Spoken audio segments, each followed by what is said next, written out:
नमस्कार, जय भीम। आज हम तीसरा लेक्चर जो है वो डॉक्टर बाबा साहेब अम्बेडकर के इकोनॉमिक थॉट पे या आर्थिक विचार पे कर रहे हैं। इसके पहले हमने 2 लेक्चर किए हैं, doctor Ambedkar thoughts on caste system और दूसरे लेक्चर में डॉक्टर थॉट्स ऑन अनटचेबिलिटी। ये तीसरा लेक्चर है कि जिसमें हम डॉक्टर बाबा साहेब के आर्थिक विचार इसके ऊपर चर्चा करेंगे, उनका जो लिटरेचर है उसको बेस मान के। इसमें 3 हिस्सों पे हम बात करेंगे। एक तो उनके आर्थिक विकास या इकोनॉमिक डेवलपमेंट पे क्या विचार है, दूसरा जो इकोनॉमिक सिस्टम है, कैपिटलिज्म है, सोशलिज्म है, कम्युनिज्म, इसके बारे में उनके जो विचार है और जो सिस्टम उन्होंने एक्सेप्ट की है उसके बारे में चर्चा करेंगे। उसके बाद हम करेंगे इकोनॉमिक्स ऑफ कास्ट सिस्टम, इसके ऊपर चर्चा करेंगे। सोशोलॉजी ऑफ कास्ट सिस्टम पे नहीं, इकोनॉमिक्स ऑफ कास्ट सिस्टम पे एंड इकोनॉमिक्स ऑफ अनटचेबिलिटी। और फिर आखिरी में इकोनॉमिक एंड सोशल पॉलिसीज जो है इसके ऊपर जो बाबा साहेब ने लिखा है और विचार व्यक्त किए उसके ऊपर चर्चा करेंगे। डॉक्टर बाबा साहेब अम्बेडकर का जो लिटरेचर है वो इकोनॉमिक्स पे काफ़ी ज़्यादा है। आपको पता है कि डॉक्टर बाबा साहेब अम्बेडकर की पीएचडी जो थी वो इकोनॉमिक्स में थी, कोलंबिया यूनिवर्सिटी की, और डीएससी जो थी वो लंदन स्कूल ऑफ इकोनॉमिक्स में थी। ये उनका इकोनॉमिक्स पे दोनों थीसिस जो है वो किताब की फॉर्म में पब्लिश हुए हैं। तो ये जो हम economic thoughts of doctor Baba Saheb Ambedkar पे जो भाषण दे रहे हैं, इसका एक ओकेजन भी है। वो ओकेजन ये है कि बाबा साहेब ने जो पहली किताब जो निकाली, प्रॉब्लम ऑफ रुपीज़, वो 1923 में निकाली थी। किंग्स पब्लिकेशन ने किया था लंदन से। उसको आज 100 साल पूरे हो गए हैं। तो इस ओकेजन पे हम डॉक्टर बाबा साहेब अम्बेडकर की इकोनॉमिक थॉट पे बात करेंगे। उनका लिटरेचर इकोनॉमिक्स पे जैसे मैंने कहा कि काफ़ी बड़ा है। पहली किताब जो प्रॉब्लम ऑफ रूपी है वो 1923 में आई। दूसरी किताब उनके डीएससी, उनके पीएचडी और एमएससी जो थीसिस है, एमएससी उन्होंने लंदन स्कूल ऑफ इकोनॉमिक्स से की, पीएचडी कोलंबिया यूनिवर्सिटी से की। तो उसकी किताब आई वो जो पब्लिक फाइनेंस पे है।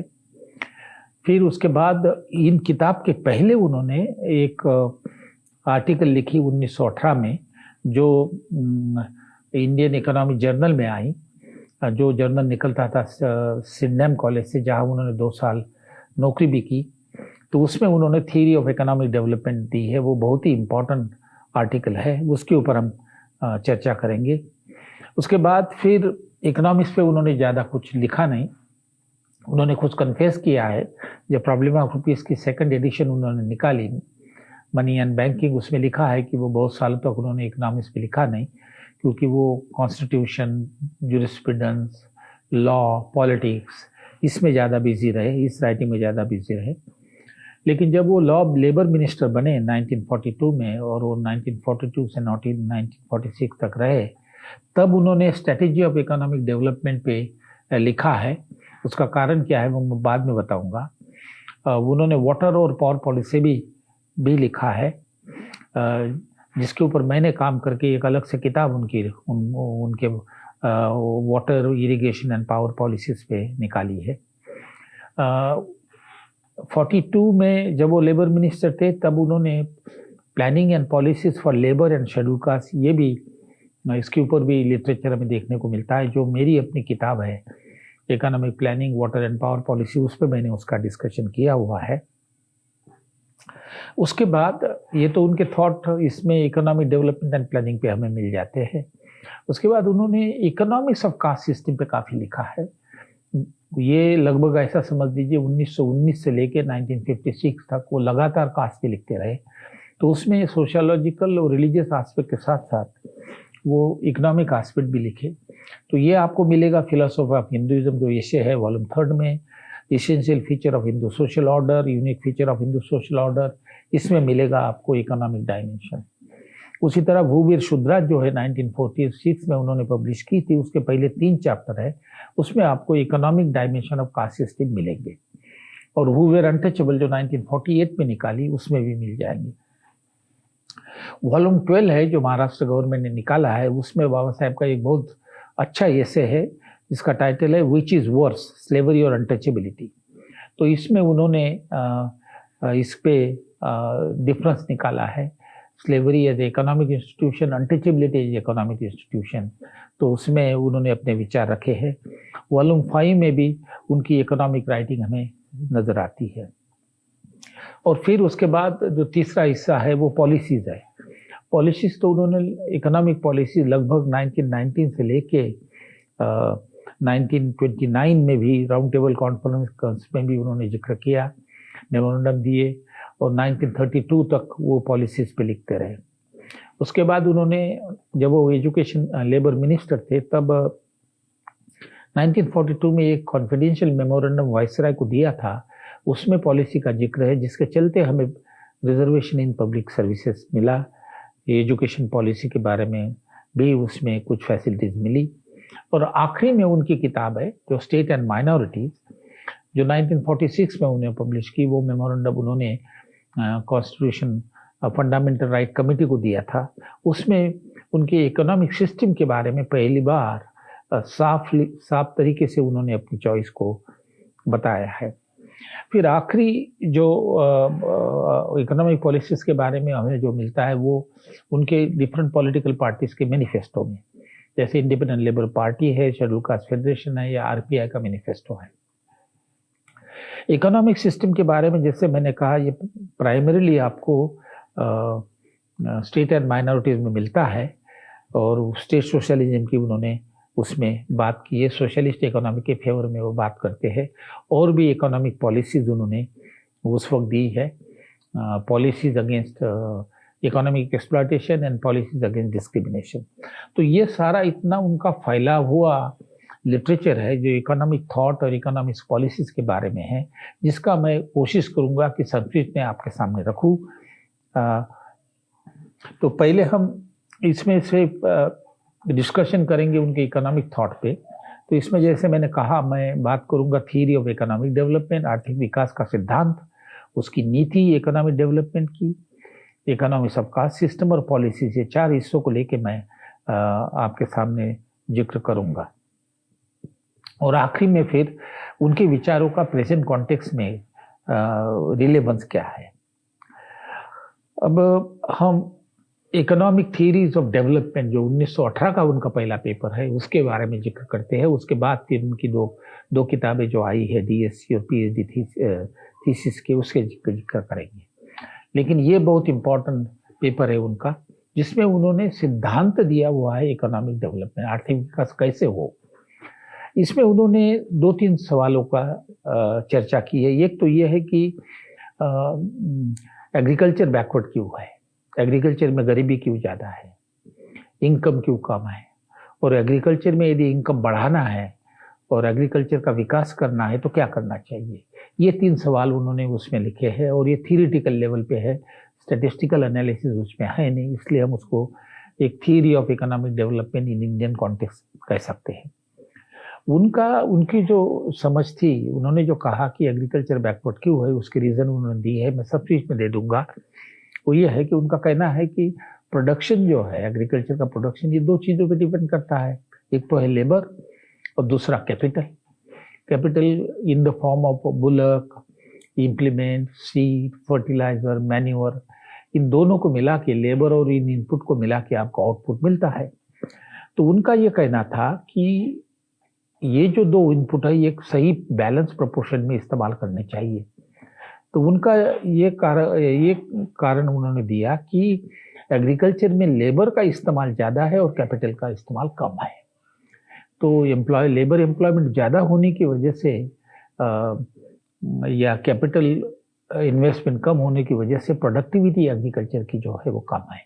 आउटपुट पर एकड़ जो होता है, जिसको प्रोडक्टिविटी होता है, वो कम है। तो एक तरीके से सरप्लस लेबर है, और उसकी वजह से जो है इनकम पर कैपिटा जो है वो कम है। बहुत ज़्यादा लेबर है, इनकम सीमित है, तो पर कैपिटा इनकम, पर पर्सन इनकम जो है वो कम होगा। उसी की वजह से फिर इनकम लो है और पॉवर्टी ज़्यादा है। तो surplus labour, use of surplus labour and low use of capital is the reason for the backwardness of agriculture, ये उन्होंने उसको दिया। और फिर उसमें उन्होंने सोल्यूशन दी। वो सोल्यूशन ये है कि भाई ये सरप्लस लेबर को अब एग्रीकल्चर से हटा के इंडस्ट्री में ट्रांसफर करो, और ये तभी करोगे जब आप इंडस्ट्रियलाइजेशन करोगे। तो इंडस्ट्रियलाइजेशन डेवलपमेंट को उन्होंने जोड़ दिया। तो industrialisation development in fact is a solution for agriculture development. Industrialisation हुआ तो सरप्लस लेबर एग्रीकल्चर से इंडस्ट्री में आएगा, एग्रीकल्चर में लेबर जो है कम होगा, पॉपुलेशन प्रेशर कम होगा, लैंड की साइज बढ़ेगी, और लैंड की साइज बढ़ेगी तो कैपिटल इन्वेस्टमेंट होगा और प्रोडक्टिविटी बढ़ेगी। और साथ साथ उन्होंने कहा कि फिर एग्रीकल्चर में न्यू टेक्नोलॉजी जो सीड है, फर्टिलाइजर है, मैन्योर है, इलेक्ट्रिसिटी है, इरिगेशन है, इसका इस्तेमाल करना चाहिए, मैकेनाइज फार्मिंग भी करना चाहिए। तो ये सॉल्यूशन उन्होंने दी है एग्रीकल्चर के डेवलपमेंट के लिए। अच्छा, ये सबसे इम्पोर्टेंट बात यह है कि ये जो सिद्धांत है आगे चल के फिर आर्थर लेविस ने इसके ऊपर काफ़ी इम्प्रूवमेंट किया है। पहली बार आइडल लेबर एग्रीकल्चर बैकवर्ड होने का कारण ये पहली बार बाबा साहब ने दिया हुआ है। उसके पहले ये एक ब्रिटिश इकोनॉमिस्ट थे जिन्होंने आइडल लेबर इस्तेमाल किया, लेकिन थ्योरी जो है वो डेवलप की बाबा साहब ने। तो आर्थर लेवी ने उसी को एक्सपांड करा के थ्योरी डेवलप की, इकोनॉमिक डेवलपमेंट की, और उसको नोबेल प्राइज भी उसके ऊपर मिला है। तो ये तो हुआ उनका संक्षेप में विचार, जो आज भी वो इश्यू अवेलेबल है। पॉपुलेशन प्रेशर एग्रीकल्चर पे ज़्यादा है, इन्वेस्टमेंट कम है, इनकम कम है, इसलिए पॉवर्टी आप रूरल एरिया में ज़्यादा पाएंगे। इस विचारों को उन्होंने प्रैक्टिस में लाया, वो लाया 42-46 में। जब वो लेबर मिनिस्टर बने तब साथ साथ एक और बात होगी कि रिकंस्ट्रक्शन प्लान बना, और इकोनॉमिक रिकंस्ट्रक्शन प्लान ब्रिटिश सरकार ने बनाया। वो इसलिए बनाया कि सेकंड वर्ल्ड वॉर खत्म हो रहा था, ब्रिटिश सोल्जर वापस आ रहे थे, और जो इंडस्ट्रीज मिलिट्री के इंस्ट्रूमेंट प्रोड्यूस कर रही थी उसको अब कन्वर्ट करना था दूसरी चीज़ों को प्रोडक्शन करने के लिए। जो वहाँ से मिलिट्री के वर्कर आ रहे हैं उनको रिहेबिलिट करना था, तो उन्होंने रिहेबिलिटेशन प्लान बनाया, और उसी को फिर उन्होंने इकोनॉमिक रिकंस्ट्रक्शन प्लान बनाया। उस वक्त बाबा साहब ने अपने जो विचार है उस इकोनॉमिक प्लान में लगाए, और 8 मेंबर थे एग्जीक्यूटिव काउंसिल पे। उसमें बाबा साहब एक बहुत पढ़े लिखे इकोनॉमिस्ट थे, इसलिए उनका इन्फ्लुएंस इकोनॉमिक प्लान पे बहुत ज़्यादा हमें मिलता है, और उन्होंने वो दिखता भी हमें। तो जो थ्योरी उन्होंने 1918 में दी, वो कैसे उन्होंने 1942 में इस्तेमाल की, इसके मैं कोटेशन कुछ आपको 1-2-3 कोटेशन पढ़ के सुनाता हूँ ताकि आपको अंदाजा आएगा। उन्होंने लिखा है, India is caught between 2 sides of pincers, the one side of which is pressure of population, the other side is limited availability of land in relation to its need. The result is we are left with a negative balance of population and production and constant squeezing to standard of living and poverty. It can be stopped when agriculture is made profitable. और एक quotation बताता हूँ जिससे आपको पता चल जाएगा। Nothing can open possibility of making agriculture profitable except a serious drive in favor of industrialization. For it is industrialization alone which can drain away excess population into gainful employment other than agriculture. तो ये जो विचार था कि surplus population वहाँ से निकालो और इंडस्ट्री में डालो जिससे एग्रीकल्चर की डेवलपमेंट होगी, ये उन्होंने प्रैक्टिस में लाया जब इकोनॉमिक प्लान बनाया। साथ साथ उनके पास इरिगेशन और इलेक्ट्रिसिटी भी थी, तो उन्होंने इरिगेशन और इलेक्ट्रिसिटी एग्रीकल्चर के लिए ज़रूरी है, पानी ज़रूरी है, इलेक्ट्रिसिटी ज़रूरी है, इसलिए उन्होंने जो पोर्टफोलियो उनके पास इरिगेशन और इलेक्ट्रिसिटी का था उसको ऊपर जोर दिया। मेरी इसके ऊपर इंडिपेंडेंट किताब है, वो पहली बार मैंने हिस्सा निकाला है क्योंकि फाइल बेस्ड वो किताब है।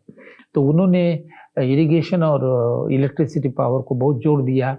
सेंट्रल इरिगेशन कमीशन बनाया, कुछ डैम बनाया, दामोदर पे बनाया, सोन पे बनाया, हीराकुंड पे मदद की, तो इलेक्ट्रिसिटी कमीशन बनाया।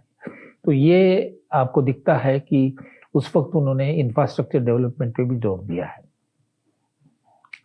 लेकिन साथ साथ उन्होंने जब लेबर मिनिस्टर थे तो उन्होंने ये भी किया है कि भाई इकोनॉमिक डेवलपमेंट ऐसी हो कि जिससे लेबर को और शेड्यूल कास्ट को दोनों को फायदा हो। तो उन्होंने उस वक्त इंक्लूसिव ग्रोथ की बात की, inclusive of labour, inclusive of schedule caste. तो इसमें हम क्लियरली नज़र देखते हैं कि उनकी ये विचारधारा थी कि इकोनॉमिक प्लान ऐसा हो जो इकोनॉमिक ग्रोथ के साथ साथ लेबर के ऊपर ख्याल करे और शेड्यूल कास्ट के ऊपर ख्याल करे। ये मैं आपको एक कोटेशन उनके पढ़ के सुनाता हूँ जो क्लियरली बताती है कि इकोनॉमिक प्लानिंग किस तरह करनी चाहिए। लेबर के लिए. We must be prepared for the reevaluation of the values. It will not be enough to make industrial development of India as a goal. Such industrial development shall be maintained at a socially desirable level, not be enough to bend our energy for the production of more wealth. We shall recognize the basic right of all Indians to share in that wealth as a means for decent and dignified existence, and also devise ways and means to ensure him against insecurity. तो देख रहे हो आप कि economic development ऐसी हो जिसमें सबको इनकम का फायदा हो, गरीबों का फायदा हो. फिर दोबारा उन्होंने कहा है कि इंडस्ट्रियलाइजेशन और इकोनॉमिक डेवलपमेंट कैसी होनी चाहिए जो प्रो पुअर हो, प्रो लेबर हो. मैं पढ़ के सुनाता हूँ और एक बात. Ultimate objective that lies behind the need for electricity development in India. Why do we want cheap and abundant electricity in India? The answer is that without cheap and abundant electricity, no effort for industrialization of India can be succeed. Why is the industrialization necessary? We want industrialization as the surest means to rescue the people from the eternal cycle of poverty. Industrialization of India must therefore be grappled with immediately. Irrigation development के बारे में कहते वक्त भी उन्होंने ये inclusive growth की बात की है. I read one more quotation by him. The centre expect the provinces to bear in mind the absolute necessity of ensuring that the benefit of the project, irrigation project, get ultimately right down to the grassroots. That is, everyone living in the valley, some of those in the vicinity shall have their share in the prosperity which the project should bring. So share in prosperity, share in income की वो बात कर रहे हैं. वो सिर्फ इसकी बात नहीं कर रहे कि सिर्फ इनकम बढ़ाओ. बढ़ते हुए इनकम में गरीबों का शेयर क्या है, लेबर का शेयर क्या है, इसके ऊपर वो फोकस कर रहे हैं, जिसको इंक्लूसिव डेवलपमेंट कहते हैं. जो आया आज कॉन्सेप्ट आया है वो उन्होंने 1942 में बताया. अब हम अभी जाके 2000 में इंक्लूसिव डेवलपमेंट की बात करते हैं. और एक बार एक कोटेशन में पढ़ के सुनाता हूँ, उस पर आपको इंक्लूसिव डेवलपमेंट का जो अम्बेडकर साहब का जो विचार 1942 का था वो समझ में आएगा. Plan economic development should not only develop programmes but translate them in terms which the common man would understand, namely peace, housing, clothing, education, good health, and above all the right to work with dignity. Not content with securing merely a fair condition of work for labor, but fair condition of life. तो आप देख रहे हो कि labour पे कितना उनका focus है. लेबर मिनिस्टर भी थे वो. उसके बाद उन्होंने लेबर के लिए क्या करना चाहिए ये भी दिया है कि फ्री और subsidise services, education up to the age of 14, medical relief, water supply and other public utilities including electric power, improve the health and efficiency of labor. Other measure in this direction would be attempt to secure a fair wages for labor, maternity and sickness benefit and leave for the woman. ये सारा focus आपको दिखता है कि economic development for labour and poor उनमें काफ़ी उन्होंने उसके ऊपर तवज्जो की है. फिर पहली बार उन्होंने सिर्फ लेबर पे ही नहीं की, तो उनको मालूम है कि लेबर में दो हिस्से हैं. एक शेड्यूल कास्ट है, अनटचेबल, फॉर्मर अनटचेबल, दूसरा नॉन अनटचेबल. तो उसमें शेड्यूल कास्ट लेबरर के प्रॉब्लम और शेड्यूल कास्ट के प्रॉब्लम अलग होने की वजह से शेड्यूल कास्ट के प्रॉब्लम पे पहली बार जोर देना चाहिए. पहली बार 42 में वो बात कर रहे हैं, जो कि जबकि हमने special component plan for schedule caste 1975 में लाया, लेकिन उन्होंने वो विचार जो है 1943 में दिया है. मैं पढ़ के सुनाता हूँ उनका कोटेशन 42 में जो किया है उन्होंने इकोनॉमिक प्लान में. One of the objective of the government would be to take step to ameliorate the condition of SC and OBC. Social amenities such as education, public health, water supply, housing also work especially for the benefit of such classes, and that the handicap of ignorance and poverty under which they now labor is offset by special concession in the shape of educational facility, grants, scholarship, hostel, improved water supply and similar measure. तो ये जो हमने जो special component plan schedule caste के लाया वो उन्होंने उस वक्त उसका जिक्र किया है. और इसके चलते उस वक्त बाबा साहेब ने पोस्ट मैट्रिक स्कॉलरशिप शुरू की, education development of schedule caste 1944 में. आज जो पोस्ट मैट्रिक स्कॉलरशिप है जो पिछले 75 साल से चली आ रही है वो उन्होंने 1942 में की. ओवरसीज स्कॉलरशिप की, बाहर जाके जो शेड्यूल कास्ट के लड़के वो वहाँ पढ़े। तो ये इकोनॉमिक कंस्ट्रक्शन प्लान का हिस्सा था। और रिजर्वेशन भी पब्लिक सर्विस में 1944 में आया। तो reservation in education institution, reservation in public services और scholarship oversea and post matric India, ये उन्होंने 1944 में इकोनॉमिक कंस्ट्रक्शन प्लान के थ्रू लाया है। तो संक्षिप्त में आपको यदि बताए तो इकोनॉमिक प्लानिंग जो है, इकोनॉमिक डेवलपमेंट, 3 हिस्से उन्होंने एम्फसाइज किए। एक तो इनकम बढ़ना चाहिए, लेकिन उस इनकम में लेबर का हिस्सा हो, लेबर का फायदा हो, उस इनकम में शेड्यूल कास्ट का फायदा हो। ये उन्होंने इंक्लूसिव डेवलपमेंट और डेवलपमेंट ऑफ सोशल ग्रुप उन्होंने पहली बार दिया है। ये तो हिस्सा मैंने आपको इकोनॉमिक डेवलपमेंट पे दिया, सिंपल तरीके से दिया। मेरा ख्याल है कोई ज़्यादा उसमें परेशानी नहीं है। दूसरा इकोनॉमिक एस्पेक्ट जो बाबा साहब ने जिसके ऊपर लिखा है वो economy of caste system. Economics of caste system क्या अर्थशास्त्र है जातीयता का। जातीयता में सोशोलॉजी तो है, अनटचेबिलिटी है, रिलीजियस डिसेबिलिटीज है वगैरह वगैरह, लेकिन इकोनॉमिक्स भी है कास्ट सिस्टम का, जिसके वजह से शेड्यूल कास्ट जो है वो गरीब रहता है। उन्होंने बहुत सारा लिखा है कास्ट पे, लेकिन मैं सिर्फ कुछ मुख्य बातें बताऊं कि कास्ट का इकोनॉमिक्स का ये हिस्सा है कि उनको इकोनॉमिक राइट जो है डिनाइल किया जाता है। Ownership of capital asset like land and entrepreneurship नहीं है, राइट टू एजुकेशन नहीं है, एम्प्लॉयमेंट जो है वो हायर एजुकेशन, हायर कास्ट के ऑक्यूपेशन में नहीं है, फिर फोर्स लेबर है, और फिर उन्होंने कहा कि स्लेव लेबर है। जो मैंने आपको एक एग्जाम्पल दिया था पहले कि लेबर जो थे शेड्यूल कास्ट के वो फोर्स लेबर थे और स्लेव लेबर थे। और स्लेव लेबर का अर्थ यह है कि slave is a property of owner, उसमें बहुत ज़्यादा एक्सप्लॉयटेशन है। और उन्होंने कहा कि denial of economic right and slave labour, denial of education right and entrepreneurship result into poverty, low income of the untouchable. ये उनका इकोनॉमिक एनालिसिस था कि कास्ट सिस्टम का आधार जो था आर्थिक विषमता, आर्थिक भेदभाव के ऊपर बेस था, जिसमें अनटचेबल को पूरे इकोनॉमिक राइट डिनाई किए थे। उसी की वजह से वो लेबर था, और लेबर भी जो है फ्री लेबर नहीं तो फोर्स ऑफ स्लेव लेबर था, जिसके वजह से उनकी पॉवर्टी बड़ी ज़्यादा थी। आज तो स्लेवरी पे किताब आई है सनाल मोहन की, केरला में कैसी स्लेवरी थी और अनटचेबल की क्या हालत थी। अब ये मैंने आपको इकोनॉमिक थॉट उनके दिए हैं ब्रीफ में। अब मैं आता हूँ पॉलिसीज पे, और ब्रीफली आपको पॉलिसीज बताऊंगा कि उन्होंने इकोनॉमिक इनइक्वालिटी और इकोनॉमिक डिस्क्रिमिनेशन को ओवरकम करने के लिए क्या पॉलिसीज बताई है। इसका ये जो पॉलिसीज है हमें मिलती है 1919 टू 1944 के पीरियड में उन्होंने पॉलिसीज दी, जिसमें reservation in public employment, reservation in education and education development. फिर 1937 और 1956 जो है इंडिपेंडेंट लेबर पार्टी है, शेड्यूल कास्ट फेडरेशन है, आरपीआई है, उनके मैनिफेस्टो में उन्होंने पॉलिसीज की बात की है, जिसमें उन्होंने लैंड डिस्ट्रीब्यूशन की बात की, एंटरप्रेन्योरशिप डेवलपमेंट की बात की, प्रॉपर वेजेस की बात की, सोशल सिक्योरिटी की बात की वेजेस के लिए। और फिर he finally got the reservation in public services and fund for educational development in 1944। तो एज ए लेबर मिनिस्टर भी उन्होंने लेबर के लिए बहुत कुछ किया है, मुझे यहाँ बताने की जरूरत नहीं है। तो फाइनल जो उनका प्रपोजल है, फिर ये 1919 से लेके 1947 तक उनका जो फाइनल प्रपोजल जो हमें मिलता है, यदि उसको समराइज कर ले तो उन्होंने ड्यूअल पॉलिसी बताई है।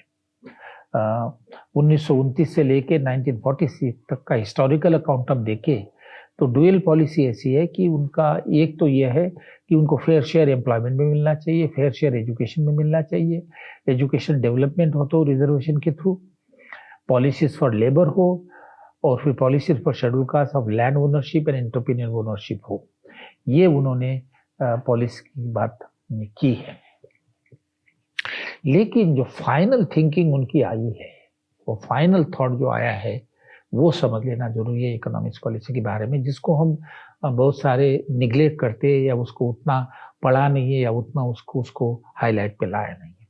सारा विजडम जो बाबा साहेब का पॉलिसी, इकोनॉमिक पॉलिसीज पे, सोशल पॉलिसीज पे है, वो स्टेट एंड माइनॉरिटीज में है। जब कॉन्स्टिट्यूशन बन रही थी और घटना में क्या प्रोविजन होने चाहिए, इसके लिए उन्होंने एक मेमोरेंडम लिखा जिसको हम कहते हैं स्टेट एंड माइनॉरिटी। उसमें उन्होंने finally economic and social policies दी है। तो ये डॉक्टर बाबा साहेब अम्बेडकर का पूरा इकोनॉमिक थिंकिंग का एक तरीके से अर्क कहिए आप, उसमें स्टेट एंड माइनॉरिटीज में आता है। उसमें उन्होंने ड्यूअल पॉलिसीज बताई, दो तरह की पॉलिसीज बताई। एक तो है remedies against economic exploitation and for economic empowerment. Economic exploitation के खिलाफ जो पॉवर्टीज उन्होंने बताई वो ये बताई कि लैंड डिस्ट्रीब्यूशन हो, बट लेकिन पहली बार वो कह रहे कि land distribution to nationalisation of land हो, लैंड को नेशनलाइज करना चाहिए और फिर वो लैंड ऐसे डिस्ट्रीब्यूट करना चाहिए कि कोई लैंडलेस ना हो, लैंडलॉर्ड ना हो या टेनर ना हो, सबको जमीन समान तरीके से बांटी जाए और वो कल्टीवेट करे तो लैंडलेस रहेगा नहीं। उसके बाद उन्होंने कहा कि की एंड बेसिक इंडस्ट्री भी सरकार के पास हो, तो की एंड बेसिक इंडस्ट्री से जो प्रॉफिट मिलेगा वो सरकार के पास आएगा और सरकार के लोगों के लिए वो स्पेंड कर पाएगी। वही तो डिफरेंस प्राइवेट में है। प्राइवेट में जो प्रॉफिट होता है वो प्राइवेट इंटरप्रेन्योर्स के पॉकेट में जाता है। सरकार का प्राइवेट इंटरप्रेन्योर है तो उसमें वो जो पैसा प्रॉफिट मिलता है वो जनता के लिए खर्च करने में आसान आ जाता है। तो उन्होंने एजुकेशन और फिर इंश्योरेंस भी सरकार के पास हो, इस तरह का विचार उन्होंने दिया जिसको वो स्टेट सोशलिज्म कहते हैं। तो स्टेट सोशलिज्म का मतलब है nationalisation of land and cultivation of land based on collective farming, के एंड बेसिक इंडस्ट्री सरकार के पास हो, एजुकेशन, इंश्योरेंस, हेल्थ सरकार लोगों को उपलब्ध करे। पहली बार आप देख रहे हैं कि 1947 से पहले डॉक्टर अंबेडकर साहब ने लैंड डिस्ट्रीब्यूशन, स्मॉल फार्मर की पॉलिसी, लेबर की पॉलिसी, ये with in the private economy के फ्रेमवर्क में दिया है। वो मान के चल रही थी कि प्राइवेट इकोनॉमी में ये हम मेजर लेने चाहिए। पहली बार 47 में वो सोशलिस्ट इकोनॉमी की बात कर रहे हैं, प्राइवेट इकोनॉमी को क्रिटिसाइज कर रहे हैं, या यूं कहिए कि उनको लग रहा है कि प्राइवेट इकोनॉमिक्स में दलित और लेबरर और अनटचेबल का फायदा नहीं होगा, इसलिए स्टेट सोशलिज्म आना चाहिए। उन्होंने वो सजेस्ट किया कि कॉन्स्टिट्यूशनल स्टेट सोशलिज्म हो। एक तो एक पैकेज आप हुआ रेमेडीज अगेंस्ट डिस्क्रिमिनेशन। दूसरा उन्होंने दिया कि रेमेडीज अगेंस्ट कास्ट डिस्क्रिमिनेशन भी होना चाहिए। पहला था रेमेडीज अगेंस्ट इकोनॉमिक एक्सप्लॉयटेशन, दूसरा जो दिया उन्होंने रेमेडीज अगेंस्ट कास्ट डिस्क्रिमिनेशन, क्योंकि ये उनकी समझ थी कि जो रेमेडीज इकोनॉमिक एक्सप्लॉयटेशन के खिलाफ है वो ऑल टुगेदर जो कास्ट डिस्क्रिमिनेशन की वजह से जो परिणाम शेड्यूल कास्ट के ऊपर होता है वो पूरी तरह एलिमिनेट नहीं होगा। इसलिए स्पेशल पॉलिसी कास्ट डिस्क्रिमिनेशन के खिलाफ होनी चाहिए। और उसमें उन्होंने कहा कि protection against caste discrimination public administration, private employers, in factories and commercial enterprises होना चाहिए। तो उसमें उन्होंने फिर रिप्रेजेंटेशन मांगा, सर्विस में, रिक्रूटमेंट में मांगा, फिर बेटर एजुकेशन में मांगा, फाइनेंशियल रिस्पॉन्सिबिलिटी स्टेट के ऊपर दी कि उनके एनुअल बजट में वो पैसा रखे एजुकेशन डेवलपमेंट के लिए। और फिर उन्होंने कहा कि रिप्रेजेंटेशन इन एग्जीक्यूटिव भी होना चाहिए। एग्जीक्यूटिव का मतलब है मिनिस्टर होना चाहिए जो कि पॉलिसी बनाए और मॉनिटर करे। अदर रेमेडीज उन्होंने दी है इकोनॉमिक सोशल डिस्क्रिमिनेशन के खिलाफ, वो है legal remedies against social boycott. Social boycott हुआ करता था शेड्यूल कास्ट का। यदि आपने कास्ट के बेसिस पे बिहेव करना बंद कर दिया तो आपका सोशल बाइकॉट होगा, सोशल एक्सक्लूजन होगा, एक्सकम्युनिकेशन होगा। तो उसके अगेंस्ट में उन्होंने स्टेट एंड माइनॉरिटी कहा कि लॉ होना चाहिए। फिर उन्होंने कहा सेपरेट सेटलमेंट हो दलितों की।